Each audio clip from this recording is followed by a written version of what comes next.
All right, we're back at the garage with Dylan. So, how's it been going, Dylan? What you up to right now? Right now I'm sitting at Port Royal, where we just got done maintaining the car, and then we'll be here for the next 3 days for the Score 50 and then the 2-day outlaw show. Yeah, there you go. That's all right. So, heck, it's getting late out there already then. No, it's only 8 o'clock Well, right now. well, I guess that's late for us old guys. Never mind, you're pretty young yet. Never mind that statement. Hey, have you met Lee and Jamie? Yeah, I know. Yeah, I stay up late too. Oh. Just raised into that. Yeah, absolutely. So let's talk about. You're talk struggling tonight, about, bud. I know it's Wednesday. Man. I don't know what the deal is, but the start of the year you were helping out Lee. How did that all go? And about what point of the year did you make the switch over? So yeah, he was doing really good when I was there. I think he actually got better once I left. Does that say anything, Dylan? Yeah, I don't know. I don't know. I'm so just I was kidding. helping him, and then around the High Banks Nationals time, they were looking for a new crew member for the tire role in the team. And he asked me, and I was kind of finishing up working at a feedlot I was at, so I didn't really have like a full-time thing set up, and then they asked me to do that. I was like, well, that's what I kind of want to do with my life, so I might as well go try it. And I felt horrible for leaving Dad and his thing going on, but I think it was actually going to end up being good for us in the long-term deal with how much I've been learning here. Yeah. I would imagine you're going to learn a few things out there when you're running with the big boys. So I didn't realize how good Jimmy was, the crew chief on this car. Like, hearing all the stories from back in the day, how they won the first World of Outlaws pavement race and stuff. There's just a bunch of history that he's been telling me about that keeps you interested. Huh. Maybe you better ask Jimmy if he wants to be on the show. Yeah, I was going to give you guys that suggestion. He'd probably be a good one to have. he definitely was on the list of the Facebook thing to have on the show. Oh, was he? Okay. Yeah, so I think he would be outstanding to have on. But so you knew Ryan Timms before this, though, right? I mean, you kind of, somewhat, I would say, friends before the High Banks Nationals. It's not like he just came out of the blue and talked to you. Right. No, I talked to him, it was probably 2 years before now. I went and talked to him after the race one night in his trailer. He was sitting there eating some food. And I had a few beers in me. I thought, well, this kid's pretty good. I'll go talk to him. And ever since, we've just been friends. Go golfing here and there. Kind of do whatever when he's in town. Yeah. Now, I got to ask, who wins when you go golfing? Lately, it's been pretty even. Some days he'll get me, and some days I'll get him back. So right now, we're pretty even. Makes it more fun now. Because I'm gonna assume if you two went on the track together, because you did some racing yourself, I'm assuming Ryan would probably win that. Oh yeah, he's a gasser. He's pretty good. So being I brought that up, then you did some racing off and on this summer of your own in the 305 and whatnot. How'd that all go for you? It wasn't bad. I knew I was coming home for a week or so. I wanted to get into a car pretty bad. I haven't raced yet this year, so during when the Outlaws were at Jackson, I jumped into the car for, I think it was a 2-night deal. Yep. Yeah, it was a 2-night deal. So the first night it was hammered down. I just couldn't really pass. So I ended up going to the beat and make to the main. And then the second night I actually went 20th to 12th. So I was pretty stoked about that. That was one of my better nights in the car probably at a new track. And then the next week, I got a race for Josh Starrett. I messaged him at the beginning of that week, and I was like, hey, is there any way I could rent the car from you or something just to run for this week? Because I would be home. I haven't raced yet this year. And he let me do it. And then he asked me if I wanted to race Eagle Nationals. So we went there and did a lot better than I thought there, too. If I could have just kept my head out of my butt, I could have maybe won that heat race, made the main, but I ended up stepping on it pretty good. Well, that happens every once in a while. Oh. If you reach back and you grab both ears with your hands, you can sometimes pull it back out. Right. And it's a lot easier when you're just working on the team. Like, even helping Ryan, we go to an outlaw race and then go to a weekly race, and to me it's just another race. I just gotta do my tires. Yeah. But then when you get in the driver's seat, that definitely, when it's a bigger race, bigger crowd, you definitely get more nervous as a driver. Yeah. What you're just saying you're doing tires. What does that all entail, Dylan? Obviously you're doing tires, but what? There's more to it than just looking at them. Yeah. What do you all do? It has to be a little bit complex. Yeah, you just have to be organized. I guess I learned pretty quick that if you're not organized, it just doesn't, nothing goes smooth. Keeping track of what tires you have upstairs in the trailer, which ones are, like, because we have to bake them so that they don't, like, grow and shrink and stuff as much. Just, and, like, when we go to, like, a small track compared to a big track, all the stagger sizes need to be different. So I could have to dismount 8 tires between one race to the next just to make sure all the stagger sizes are right. But normally I'm getting better now at picking out what tires will work with other tires to make the stagger right. It's complex. It's pretty complex, yeah. So you're saying you're starting to get the hang of it now. It's getting better, yeah. But like when he goes and races and midget stuff, it works out perfect. Being new to this type of racing where it's like bang bang bang, top tier competition. Like going from what me and Dad did to this, it's like completely different. That was pretty hard to learn. So you don't go along to all the midget races, do you? No, I made it to a few of them just because it kind of seems like we try to stay in his area when he's racing his midget, and we'll hit the tracks close to his midget races. Especially when we go to California this next, and I think we're going in 2 weeks. Okay. He'll be racing his midget out there, then we'll travel out there, hit some local races out there and stuff. That's kind of cool how they have that set up. Is it? Right, yeah. So his midget, he rides for who again? Keith Coons, Motorsports, That's right. KKM. That's right. You bet. And he's doing all right with that, isn't he? Yeah, I think he's second or third in points. That's I mean, good. Logan Seavy's leading points by quite a ways. I don't think anybody can catch him, but I think he can still get second. Yeah, because he's running for the USAC points, right? Right. Yep. And then Jade is running like the outlaw points. Outlaws. Yeah. Midget points. Yeah. Yeah, I get confused with all the different series and stuff they got. Yeah. They got like 3 or 4 of them. Good thing me and Bud don't get confused ever. Yeah. Don't answer that, Dylan. How come Tim's isn't racing tonight? Yeah. How come Jade's not racing tonight? What's going on? So, yeah, we have no clue. I don't know much about the midget stuff either. I just get told when we're racing, and that's about all I know. Well, that's all you need to know, I guess. Do you? I mean, is the schedule pretty well set for Ryan for what he's going to do in the 410 though, or does that change? Week by week. It's pretty much set. Kind of depends, like how our past week's been going and whatnot. That'll change our schedule a little bit. I know we were supposed to be going out to I want to say Fargo and stuff, and the Outlaws were there, but we ended up just taking that week off, and then he had the midget stuff going on too. So he went and did like a different outlaw race or something with the midget. And then we just went back to the shop and regrouped, got everything. Give the tired All guy a spares. chance to catch up. Yeah, put the spares back in the trailer and whatnot.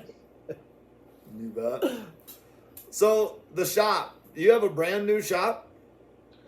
Yeah, I think it's only like a year and a half, 2 years old, if that. Is there any dirt anywhere in the shop? No, it's pretty clean. I mean, it's got a nice little workout area, and then I got my little section with a kitchen. I guess it's the team section with the kitchen and whatnot. And then my room and bathroom's hooked up to the kitchen in that same little corner. So, and then we got like another, on the long end, it's got 2 big doors so you can pull the toter straight through, and then it's got the little box that's air conditioned for like the cars when we're at the shop, work on in the air conditioner. That's nice. It's just pretty much a big open space for parts and whatever else you can put in there. You the only one then that stays at the shop?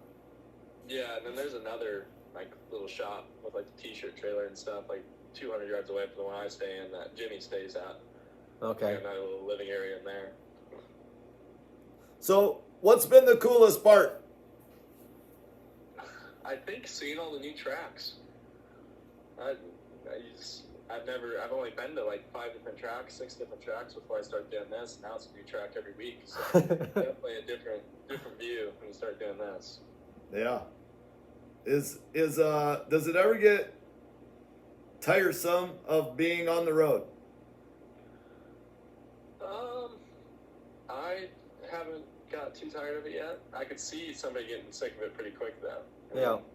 If you weren't completely committed to it, yeah, you'd get sick of it really fast. This is more work, I think, than my weekly job was, or my full-time job back home. Like, this just has more fine-tuned details you have to pay attention to so nothing goes wrong. And it's definitely more stressful than any other job I've had, probably. So stressful.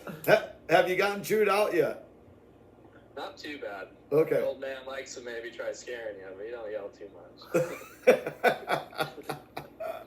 Oh. Yeah, but it's always, there's so many things to learn and to try to understand. You know, it's way above me and Bud, but What is the worst part? Let's go to the opposite of that. What's been the worst part of it? The worst part? Well, I really like taking long, warm showers, and in toter you can't. So, anytime we get a chance to go to a house and shower, I'm standing there for at least 30 minutes, just with hot water cranked.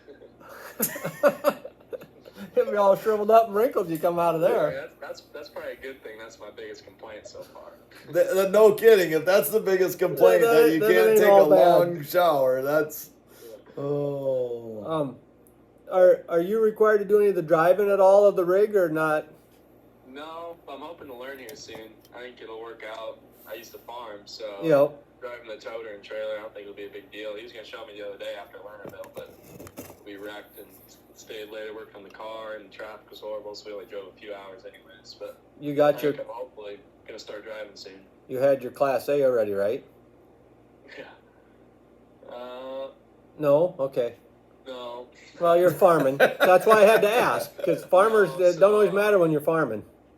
Like when you work on the family farm, Yep. you don't need one, a CEO. You Yep. can still go within whatever 100 miles from the property, whatever it is. So, but yeah, you've been driving, so then all you got to do is pass the written part, and you should be able to handle the driving part of it.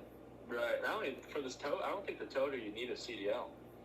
Because it's classified as an RV. Oh, okay. Yeah, because it's got the bathroom and shower. I think that's what you need to classify something as an RV. So Well, there's a guy I know that sells RVs. Maybe he would know.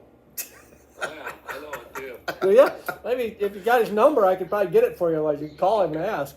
So I asked my best friend in high school, Spike. He he went out to Pittsburgh and watched the Pittsburgh Steelers play. Okay. And he's got a good sized family and took a RV all the way out there, took a RV all the way back, and I said, I'm just curious, Spike, do you need a CDL to drive that? And he goes, I have no clue. I didn't have one, and I was just hoping I wasn't going to get pulled over. I'm like, oh my gosh, Spike. No, there was seen a thing the other day on Facebook. Some guy showed a 40-foot motorhome, 50-foot motorhome, whatever. Great big enclosed trailer, 30-foot enclosed trailer going down the road. No need for a CDL. Then it showed his 1-ton pickup with a trailer and a little mini backhoe on the back. Said you need a CDL. My solution? Then he showed another picture. He's got the trailer and the mini hooked up to a motorhome. Oh, that's funny. You bet. So, how long do you see yourself doing something like this, Dylan? Is this is it a year-by-year contract deal, or how does this work? Yeah, pretty much. I was coming here, I told him I'd stay for sure this year and kind of see what his plans are next year with the midget and whatnot. Oh, sure. Whatever his plans are, kind of as well make my decision off of. Because I also want to race myself, so if I keep waiting year after year, I'm gonna be old by the time I start. So. Oh. Yeah, you ain't up to Chuck yet, so you're all right. Right. I can see myself being like him now. Oh.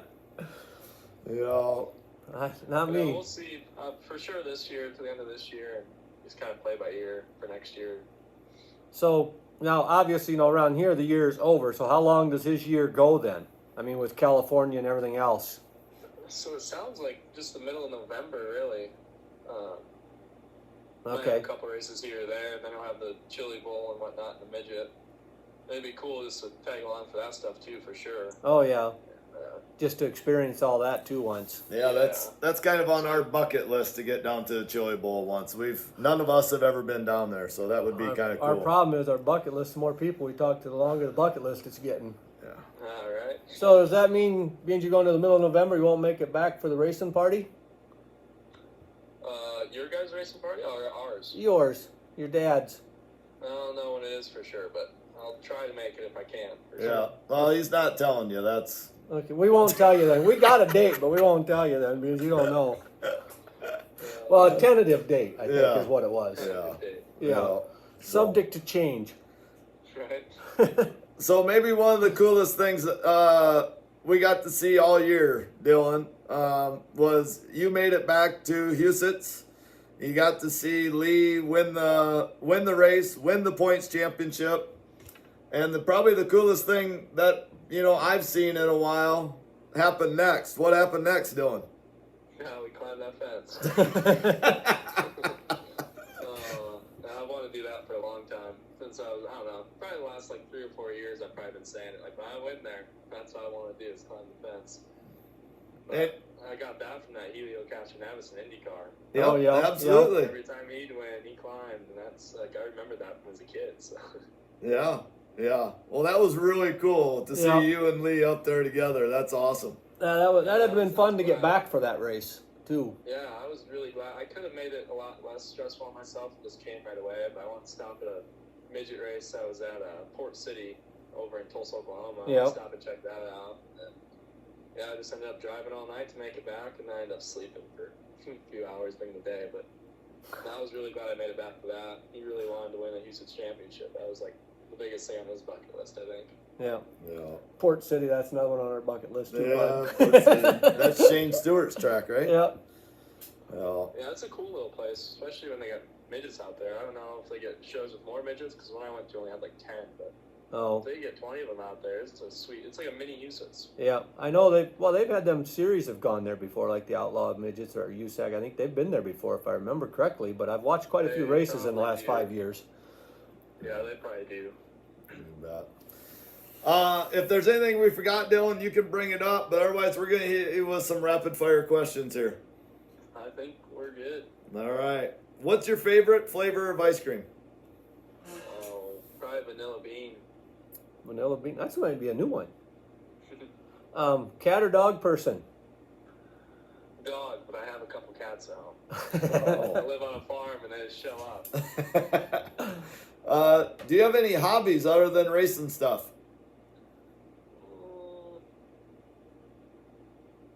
I like fishing every once in a while when I can. Snowmobiling. If it has a motor, it's normally pretty fun. Spoken like a true racer. So he's not really fishing. He's flying around in a boat somewhere. he's in a That's boat what he's with- doing. Got a little 14-foot boat with a 150 horse Merc on it. Yeah. How about a favorite movie? Transformers. Transformers. That's an easy one. The first one? No, I can watch them all, I think, all day. You know. You a snow or rain guy? Snow, for sure. I like snow. The snowmobile is probably, other than sprint cars, I think snowmobiles might be the next best thing, or if not better. Okay. Bud's favorite question. If you're going to be stranded on an island, what album or type of music would you have to take along and listen to? Oh, probably Drake.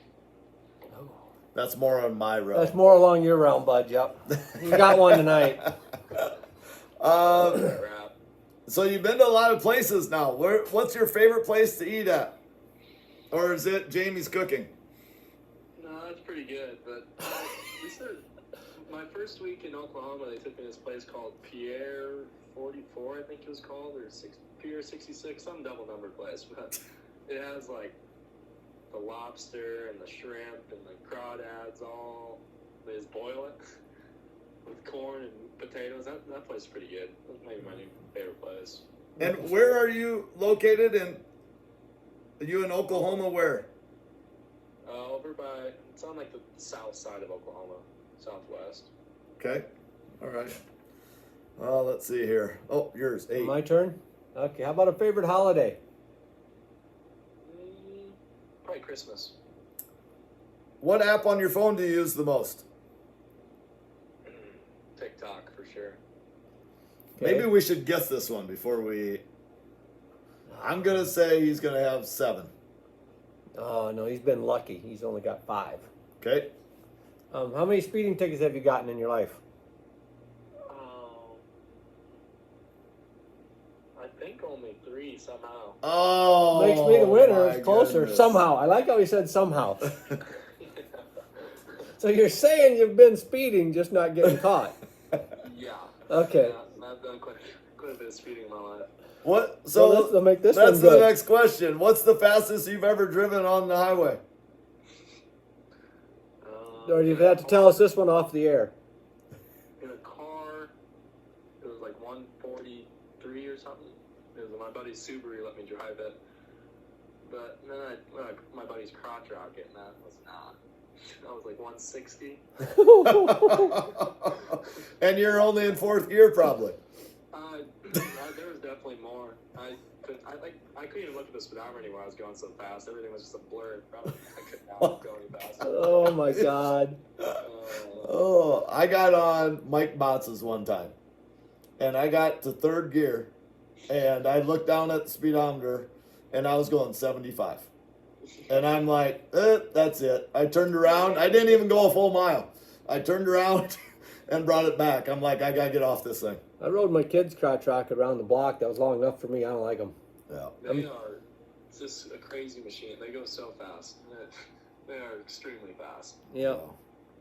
And it wasn't even the speed. I just don't like. They're uncomfortable for me. Yeah. I'm more into the reclining mode on a big old bike. Yeah, that's the last time I rode one, and I don't know if I'll ride one ever again. That's maybe a good thing, Dylan. Yeah. I like cages and wings. Yeah, Yeah. something to protect you when you do crash. Yeah. What's your favorite drink? I like milk a lot. And what about alcohol? Crown Apple Sprite. Crown Apple Sprite. There you go. If money was no object, what car, pickup, race Whatever. car, whatever, would you want? I'd have about 5 410s, a hauler, and everything that goes with it. I think that's the first thing I'd go to. And you'd hire Jimmy Carr from Ryan Timms. Right, yeah. I think Lee could be really good at being a crew chief, I think. I think he's done race, and that's what he needs to try. It'd be cool to see him go on the road with some team, be a crew chief or something. You know, and that's what, Jody Rosenboom and who else? Dover. Over, yeah. You know, some of them guys, doing that a little bit. And I think you're right. I think Lee could, but I think he's having way too much fun right now, too. Yeah, I do too. I think he's got a few years left in the car. You bet. Well, Dylan, thanks a ton for coming on. We tried to get you on last week because we kind of got dropped, and Yeah. you were a little busy. You were occupied. Yeah. Sorry about that. No, we just got to harass you a little bit. Oh, but hopefully you have a really good time with Tim's and the group over there, and hopefully you can make it back when Lee has his get together, and if not, I'm sure we'll see you sometime this winter. Houston's banquet Sounds too. We're good. supposed to go to For that. Sure, Houston's banquet, I think I'm gonna definitely try making. No Yep. matter what. Yep, and I'm sure the plan is, I think we're all gonna head up there too for that. So that should be a lot of blast. That should be a blast. So a lot of blast. A lot of blast. Oh my That's gosh. that's more than just a blast.